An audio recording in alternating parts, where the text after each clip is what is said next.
ವಿಶೇಷವಾಗಿ ಬೆಳಗಾಂ ನಿಜಲಿಂಗಪ್ಪ ಸಂಸ್ಥೆಯಲ್ಲಿ ದೇಶದ ಎಲ್ಲ ಶುಗರ್ ಟೆಕ್ನಾಲಜಿಸ್ಟ್ ಬರ್ತಾರೆ. ಅವರು ಹೊಸ ಹೊಸ ಆವಿಷ್ಕಾರಗಳು ಏನು ಮಾಡಿದ್ದಾರೆ ಶುಗರ್ ಇಂಡಸ್ಟ್ರಿಯಲ್ಲಿ, ಅದ್ರ ಬಗ್ಗೆ ಟೆಕ್ನಿಕಲ್ ಸೆಮಿನಾರ್ ಇದೆ. ಅದನ್ನು ಅಡ್ರೆಸ್ ಮಾಡಲಿಕ್ಕೆ ನಾನು ಬಂದಿದ್ದೀನಿ. ನಮ್ಮ ಕರ್ನಾಟಕದಲ್ಲಿ ಕೂಡ 80 ಕಾರ್ಖಾನೆಗಳಿದ್ದಾವೆ, ಕೆಲವು ಮುಚ್ಚಿದ್ದತಕ್ಕಂಥ ಕಾರ್ಖಾನೆಗಳು ಕೂಡ ಇದ್ದಾವೆ. ಇವಕ್ಕೆಲ್ಲ ಹೊಸ ಹೊಸ ಟೆಕ್ನಾಲಜಿಗಳನ್ನು ಅಡಾಪ್ಟ್ ಮಾಡಬೇಕು. ಜೊತೆಗೆ ಶುಗರ್ ಕೇನ್ ಕಲ್ಟಿವೇಷನ್ದಲ್ಲಿ ಹೊಸ ಹೊಸ ವೆರೈಟಿಗಳನ್ನು ಇಂಟ್ರೊಡ್ಯೂಸ್ ಮಾಡಬೇಕು. ಹೆಚ್ಚು ಇಳುವರಿ ಕೊಡ್ತಕ್ಕಂಥ ತಳಿಗಳನ್ನು ಕಲ್ಟಿವೇಟ್ ಮಾಡಬೇಕು. ಜೊತೆಗೆ ರೈತರು ಕೂಡ ಒಳ್ಳೆ ಪ್ಯಾಕೇಜ್ ಆಫ್ ಪ್ರಾಕ್ಟೀಸ್ ಮಾಡಬೇಕು. ಆ ವಿಚಾರದಲ್ಲಿ ಒಂದು ಚಿಂತನ ಮಂಥನ ಸಭೆ ಇದೆ. ಅದಕ್ಕೆ ನಾನು ಅಟೆಂಡ್ ಆಗಲಿಕ್ಕೆ ಹೋಗ್ತಾಯಿದ್ದೀನಿ. ಕರ್ನಾಟಕ ದೇಶದಲ್ಲಿ 3ನೇ ಅತಿ ದೊಡ್ಡ ರಾಜ್ಯ ಸಕ್ಕರೆ ಉತ್ಪಾದನೆ. ಸೊ ಹೋದ ವರ್ಷಕ್ಕಿಂತಲೂ ಈ ವರ್ಷ ಸ್ವಲ್ಪ ಕಬ್ಬಿನ ಬೆಳೆ ಕಡಿಮೆ ಇದೆ, ಯಾಕಂದರೆ ಅಚ್ಚು ವರ್ಷ ಬರಗಾಲ ಬಂದಿರೋದ್ರಿಂದ. ಈ ವರ್ಷ ಪುನಃ ನಾವು 6 ಲಕ್ಷ ಮೆಟ್ರಿಕ್ ಟನ್ನಷ್ಟು ಸಕ್ಕರೆ ಉತ್ಪಾದನೆ ಮಾಡ್ತಾಯಿದ್ದು ಬೆಳೆಸ್ತಕ್ಕಂಥ ಒಂದು ಗುರಿ ಇಟ್ಕೊಂಡಿದ್ದೀವಿ. ಆ ಹಿನ್ನೆಲೆಯಲ್ಲಿ ಈ ಸೆಮಿನಾರಿಗೆ ನಾನು ಹೋಗ್ತಾಯಿದ್ದೀನಿ. ಇಲ್ಲ ಮುಗೀತಾ ಇದೆ, ಕಂಪ್ಲೀಟ್ ಮುಗೀತಾ ಇದೆ. ಭಾಳ ಆದರೆ 700-800 ಕೋಟಿ ರೂಪಾಯಿ ಇರಬೇಕು, ಅಷ್ಟು ಬಿಟ್ಟರೆ ಬೇರೆ ಏನು. 18,000 ಕೋಟಿ ಕೊಡಬೇಕಾಗಿತ್ತು, ಆಲ್ಮೋಸ್ಟ್ ಎಲ್ಲ ಕೊಟ್ಟಂಗಾಯ್ತು. ಸರ್, ಈಗ ರೈತರು ಕಟ್ಟಿದಂಥ ಸಹಕಾರಿ ಸಕ್ಕರೆ ಕಾರ್ಖಾನೆಗಳು ಸಾಕಷ್ಟು ನಷ್ಟದಲ್ಲಿವೆ. ಖಾಸಗಿ ಸಕ್ಕರೆ ಕಾರ್ಖಾನೆಗಳು ಲಾಭದಾಯಕ ಏನಿದ್ರು ಇದು ಅಂತ? ಇದು ನೋಡಿ, ಆಡಳಿತ ಮಂಡಳಿಯವರು ಒಳ್ಳೆ ರೀತಿಯಿಂದ ನಿರ್ವಹಣೆ ಮಾಡಿದರೆ ಆ ಕಾರ್ಖಾನೆ ಒಳ್ಳೆ ರೀತಿಯಿಂದ ನಡೀತದೆ. ಕೆಲವು ಕಾರ್ಖಾನೆಗಳಲ್ಲಿ ಅವ್ಯವಹಾರ ಆಗಿರ್ತಕ್ಕಂಥದ್ದು ಮೇಲ್ನೋಟಕ್ಕೆ ಸಾಬೀತಾಗಿರ್ತಕ್ಕಂಥ ವಿಚಾರ. ಅವುಗಳ ಮೇಲೆ ತನಿಖೆ ಮಾಡ್ತಕ್ಕಂಥದ್ದು, ಕ್ರಮ ತೆಗೆದುಕೊಳ್ತಕ್ಕಂಥದ್ದು, ಮತ್ತು ಮೀನ್ ಟೈಮ್ ಅವ್ರು ಕೋರ್ಟಿಗೆ ಹೋಗಿ ಸ್ಟೇ ತರ್ತಕ್ಕಂಥದ್ದು, ಇದು ನಿರಂತರ ಪ್ರಕ್ರಿಯೆ, ಇದು ನಡೀತಾನೆ ಇರ್ತದೆ. ಆದರೆ ನಾವೇನು ಮಾಡಿದ್ದೀವಿ, ಅನೇಕ ಸಹಕಾರಿ ಸಕ್ಕರೆ ಕಾರ್ಖಾನೆಗಳನ್ನ ಗುತ್ತಿಗೆ ಮೇಲೆ ಕೊಟ್ಟು ನಡೆಸ್ತಕ್ಕಂಥ ಪ್ರಕ್ರಿಯೆ ಕೂಡ ಈಗಾಗಲೇ ಪ್ರಾರಂಭ ಮಾಡಿದ್ದೀವಿ. ಈಗಾಗಲೇ 13 ಕಾರ್ಖಾನೆಗಳನ್ನು ಆ ರೀತಿ ನಾವು ಕೊಟ್ಟು ಅವಕ್ಕೆ ಪುನರ್ಜೀವನ ಕೊಟ್ಟಿದ್ದೀವಿ. ಭಾಳ ಅದಾವೆ 13 ಸಕ್ಕರೆ ಕಾರ್ಖಾನೆ. ಈಗ ಮೊನ್ನೆ ರೀಸೆಂಟಾಗಿ ನಾನು ಬಂದಮೇಲೆ ರನ್ನ ಶುಗರ್ಸ್ ಒಂದು ಕೊಟ್ಟಿದ್ದೀನಿ. ಆ ರೀತಿ ಭಾಳಷ್ಟಿದ್ದಾವೆ 13. MK ಹುಬ್ಬಳ್ಳಿ ಮಲ್ಲಪ್ರಭಾ ಸಕ್ಕರೆ ಕಾರ್ಖಾನೆ 77 ಕೋಟಿ ರೂಪಾಯಿ ಹಗರಣ ಆದಂಥ ಪೂರಕ ದಾಖಲೆಗಳಿದ್ರು, ಸಕ್ಕರೆ ಕಳ್ಳತನ ಇದ್ರ ಬಗ್ಗೆ ದಾಖಲೆಗಳಿದ್ರು. ಯಾಕೆ ತನಿಖೆ ಆಗ್ತಿಲ್ಲ? ಮತ್ತು ಜಿಲ್ಲಾಧಿಕಾರಿಗಳು ಹೇಳ್ತಾರೆ ತಾವು ಕೂಡ ಹೇಳ್ತಾರೆ ತನಿಖೆ ಮಾಡ್ತೀವಿ ಅಂತೇಳಿ.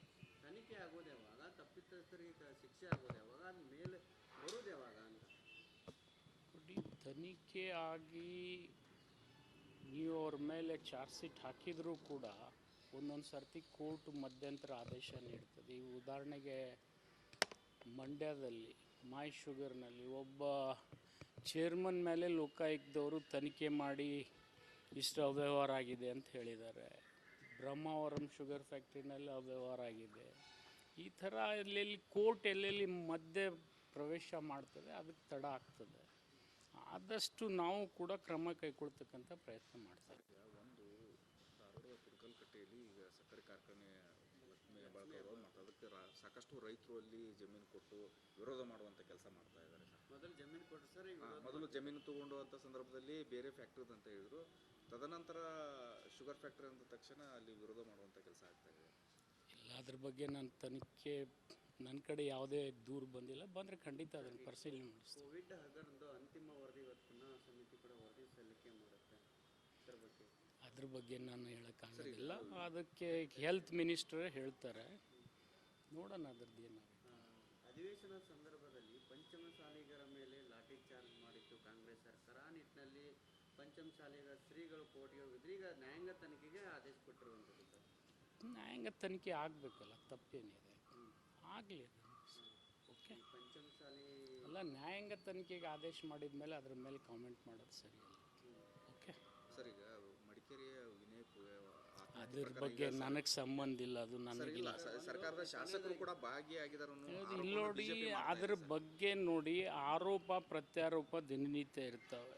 ಅದು ಅನ್ಲೆಸ್ ಸಾಬೀತಾಗುವವರೆಗೆ ನೀವು ಹೇಳಲಿಕ್ಕೆ ಬರಲ್ಲ, ನಾನು ಹೇಳ. ಯತ್ನಾಳ್ ಅವರ ಉಚ್ಚಾಟನೆಗೆ ಸಂಬಂಧಿಸಿದಂತೆ ಅದ್ರ ಬಗ್ಗೆ ಸ್ವಾಮೀಜಿಗಳು ವಿಶೇಷವಾಗಿ ಬೆಳಗಾಂ ನಿಜಲಿಂಗಪ್ಪ ಸಂಸ್ಥೆಯಲ್ಲಿ ದೇಶದ ಎಲ್ಲ ಶುಗರ್ ಟೆಕ್ನಾಲಜಿಸ್ಟ್ ಬರ್ತಾರೆ.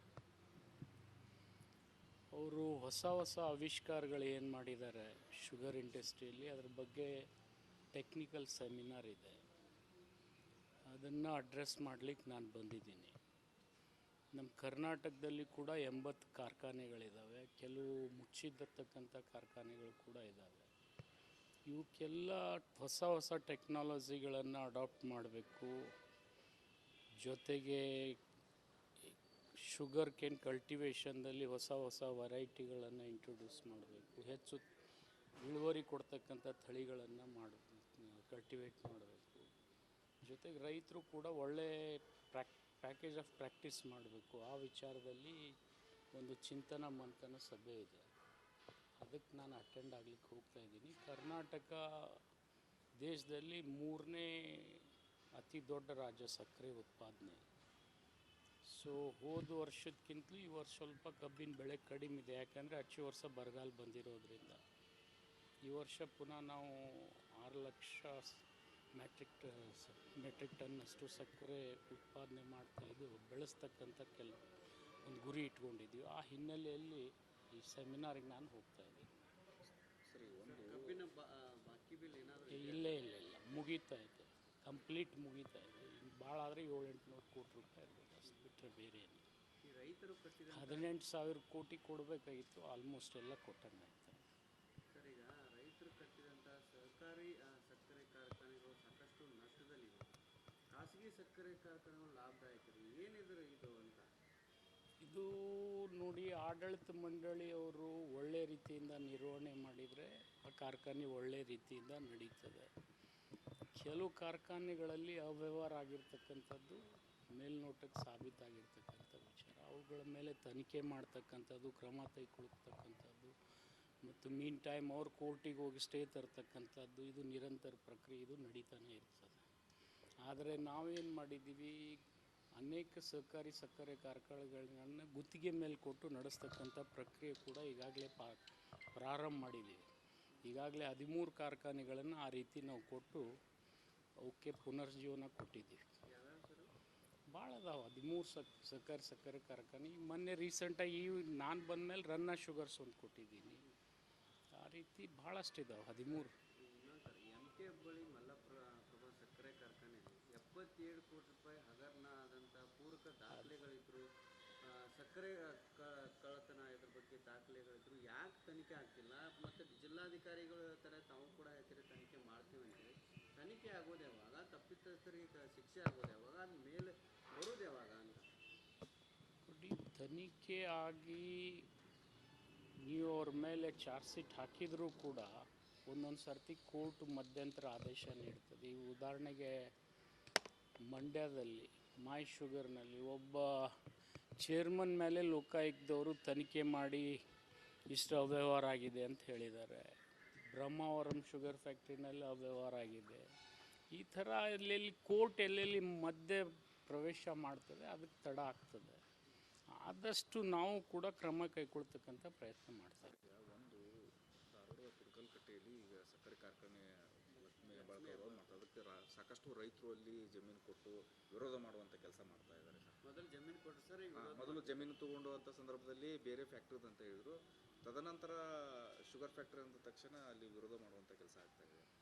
ಇಲ್ಲ, ಅದ್ರ ಬಗ್ಗೆ ನಾನು ತನಿಖೆ, ನನ್ನ ಕಡೆ ಯಾವುದೇ ದೂರು ಬಂದಿಲ್ಲ. ಬಂದರೆ ಖಂಡಿತ ಅದನ್ನು ಪರಿಶೀಲನೆ ಮಾಡಿಸ್ತೀನಿ. ಕೋವಿಡ್ ಹಗರಣದ ಅಂತಿಮ ವರದಿ ಇವತ್ತು ಪುನಃ ಸಮಿತಿ ಕೂಡ ವರದಿ ಸಲ್ಲಿಕೆ ಮಾಡುತ್ತೆ. ಅದ್ರ ಬಗ್ಗೆ ನಾನು ಹೇಳೋಕ್ಕಾಗೋದಿಲ್ಲ. ಅದಕ್ಕೆ ಹೆಲ್ತ್ ಮಿನಿಸ್ಟರ್ ಹೇಳ್ತಾರೆ, ನೋಡೋಣ ಅದ್ರದ್ದು ಏನಾಗುತ್ತೆ. ಅಧಿವೇಶನ ಸಂದರ್ಭದಲ್ಲಿ ಪಂಚಮಸಾಲಿಗರ ಮೇಲೆ ಲಾಠಿ ಚಾರ್ಜ್ ಮಾಡಿತ್ತು ಕಾಂಗ್ರೆಸ್ ಸರ್ಕಾರ. ಆ ನಿಟ್ಟಿನಲ್ಲಿ ಪಂಚಮಸಾಲಿಗರ ಶ್ರೀಗಳು ಕೋರ್ಟ್ಗೆ ಹೋಗಿದ್ರು. ಈಗ ನ್ಯಾಯಾಂಗ ತನಿಖೆಗೆ ಆದೇಶ ಕೊಟ್ಟಿರುವಂಥದ್ದು ಸರ್. ನ್ಯಾಯಾಂಗ ತನಿಖೆ ಆಗಬೇಕಲ್ಲ, ತಪ್ಪೇನಿದೆ, ಆಗಲಿ. ಓಕೆ, ಪಂಚಮಸಾಲಿ ಅಲ್ಲ, ನ್ಯಾಯಾಂಗ ತನಿಖೆಗೆ ಆದೇಶ ಮಾಡಿದ ಮೇಲೆ ಅದ್ರ ಮೇಲೆ ಕಾಮೆಂಟ್ ಮಾಡೋದು ಸರಿಯಲ್ಲ. ಓಕೆ ಸರ್, ಈಗ ಮಡಿಕೇರಿಯ ವಿನಯ್ ಅದ್ರ ಬಗ್ಗೆ ನನಗೆ ಸಂಬಂಧ ಇಲ್ಲ, ಅದು ನನಗಿಲ್ಲ. ಸರ್ಕಾರದ ಶಾಸಕರು ಕೂಡ ಭಾಗಿಯಾಗಿದ್ದಾರೆ ಇಲ್ಲಿ ನೋಡಿ, ಅದ್ರ ಬಗ್ಗೆ ನೋಡಿ, ಆರೋಪ ಪ್ರತ್ಯಾರೋಪ ದಿನನಿತ್ಯ ಇರ್ತವೆ. ಅದು ಅನ್ಲೆಸ್ ಸಾಬೀತಾಗುವವರೆಗೆ ನೀವು ಹೇಳಲಿಕ್ಕೆ ಬರಲ್ಲ, ನಾನು ಹೇಳಿ. ಯತ್ನಾಳ್ ಅವರ ಉಚ್ಚಾಟನೆಗೆ ಸಂಬಂಧಿಸಿದಂತೆ ಅದ್ರ ಬಗ್ಗೆ ಸ್ವಾಮಿ